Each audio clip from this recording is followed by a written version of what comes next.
মুখে অন্ধকার, বাঁচার কোনো উপায় নাই, তখন এই দোয়াটা পড়তে হবে।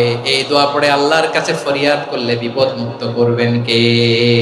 এমন বিপদ মাঝে মাঝে হয় না, দেয়ালে পিঠ থেকে যায়, চোখে মুখে অন্ধকার, কি করব দিশা খুঁজে পাই না, এরকম হয় কখনো?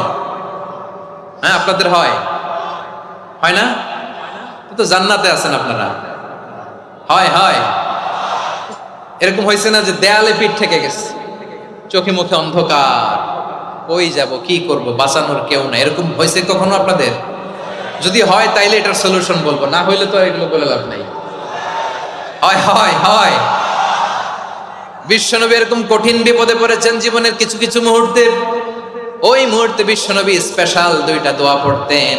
এই দোয়াগুলো আপনাদেরকে জানিয়ে দেয়। বিশ্বনবী বলেন, কঠিনতম বিপদে যখন পড়বা, দেয়ালে পিঠ থেকে যায়, চোখে মুখে অন্ধকার, বাঁচার কোনো উপায় নাই, তখন পড়বা লা ইলাহা ইল্লা আনতা সুবহানাকা ইন্নী কুনতু মিনাজ জালিমিন। আল্লাহ, তুমি ছাড়া কোনো ইলাহ নাই, তুমি পবিত্র, নিশ্চয় আমি জালিমদের অন্তর্ভুক্ত। সুবহানাল্লাহ বলেন।